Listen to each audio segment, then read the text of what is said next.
آموزش فرآیند لاگین به کاربران. زمانی که اپلیکیشن رو باز می‌فرمایید، توی صفحه اول باید در محل مربوطه شماره تماس خودتون رو یادداشت بفرمایید.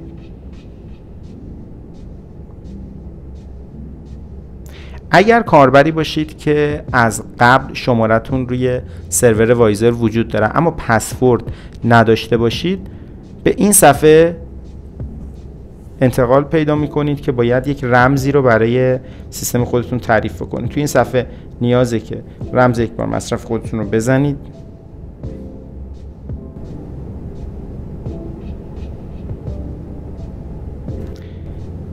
بعد از اینکه رمز یک بار مصرف شما تایید شد، توی این قسمت باید یک رمز عبور دلخواه برای خودتون تعریف بفرمایید.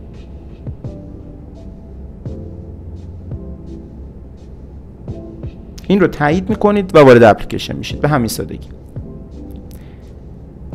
در صورتی که کاربری باشید که از قبل شماره تماستون بر روی سیستم وایزر وجود داشته باشه و پسورد هم برای اکانت شما تعریف شده باشه، بعد از اینکه شمارتون رو تو صفحه اول وارد کردید، وارد این صفحه میشید که فقط نیاز پسورد خودتون رو بزنید و خیلی راحت توی سیستم لاگین بفرمایید. اما اگر کاربر جدید وایزر هستید که شماره موبایل شما به طور کلی روی سیستم وایزر وجود نداره، نیازه که شماره خودتون رو بزنید، تایید بفرمایید، به این صفحه منتقل میشید، کد یک بار مصرف خودتون رو میزنید.